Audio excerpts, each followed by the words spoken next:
Mixer প্লাণ্টৰ পৰা ওলোৱা কলা ধোঁৱাক লৈ শিৱসাগৰৰ চাৰিং দুৱৰাপাৰাত হাহাকাৰ পৰিস্থিতি। জনবসতিপূৰ্ণ এলেকাটোত স্থাপন কৰা মিক্সাৰ প্লাণ্টৰ কলা ধোঁৱাই ছানি ধৰিছে সমগ্ৰ অঞ্চল। এই ধোঁৱাই সৃষ্টি কৰা প্ৰদূষণৰ ফলত উশাহ নিশাহৰ লগতে আন বহু সমস্যাৰ সন্মুখীন হৈছে অঞ্চলটোৰ ৰাইজ। বিটুমিন আৰু আন ৰাসায়নিক পদাৰ্থৰ গোন্ধৰ বাবে হাওঁফাওঁজনিত বিভিন্ন ৰোগত আক্ৰান্ত হৈছে বহুকেইটা পৰিয়াল। প্ৰশাসনক বাৰম্বাৰ আবেদন জনায়ো সুবিচাৰ নোপোৱাত অৱশেষত ৰাজপথলৈ ওলাই আহিল স্থানীয় ৰাইজ। চৰকাৰক তাৎক্ষণিক ব্যৱস্থা গ্ৰহণৰ দাবী চাৰিং দুৱৰাপাৰবাসী ৰাইজৰ। ডিচি চাৰে মেজিষ্ট্ৰেট চাৰক পঠালে চাবলৈ, চাই পেলাই মেজিষ্ট্ৰেট চাৰে খবৰ দিবলৈ ক'লে যে আকৌ নেক্সট যোনদিনাখনি চলিলে খবৰ দিবলৈ ক'লে। কিন্তু এতিয়া মেজিষ্ট্ৰেট চাৰে ফোনেই ৰিচিভ নকৰে, মানে সভা খান্তক ফোন কৰিছোঁ, ফোন ৰিচিভ নকৰে।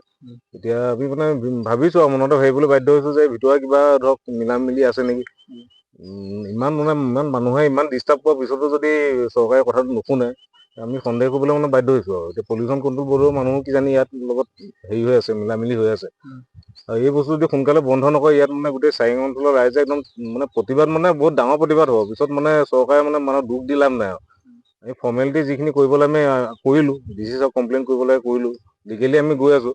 লাষ্টত যদি ইয়াৰ ওপৰত একো একশ্যন নলয়, তেতিয়া গোটেই মানুহে মিলি পেলাই আমি এইটো কি হ'ব তাৰ ঠিকনা নাই। মানে সেইদিনাখনি যোনদিনাখনি গোটেই মানুহ ওলাই আহিব, সেইদিনাখনি মানে ৰক্ষা নহ'ব আৰু। বিভিন্ন ধৰণৰ হৈছে, প্ৰথম মানুহৰ চবৰে মাথা বিষ হৈছে। তাৰপৰা খোৱা বোৱা দিগদাৰ হৈছে, এনি টাইম মুখত কাপোৰ লৈ থাকিব লগা হৈছে। পুতুল দুৱাৰাই জানিব লাগিছিলে প্ৰথমতে এইটো কাম কৰা যোগ্য নে অযোগ্য। গতিকে তেওঁ এজন গুণী জ্ঞানী সমাজত আগস্থান লোৱা মানুহ তেওঁ।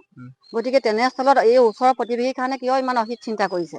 গতিকে তেওঁকো অনুৰোধ কৰিছোঁ, প্ৰশাসনৰ লগত আলোচনা কৰি অতি সোনকালে ইয়াৰ মিক্সাৰ মেচিনটো ইয়াৰ পৰা উঠাই নিয়ক, যাতে মানুহখিনি ইয়াৰ পৰা সকাহ পাওক। মাথা কামুৰিলে মানুহ 2 দিন 3 দিন মাথা কামুৰি থাকে, উঠিব।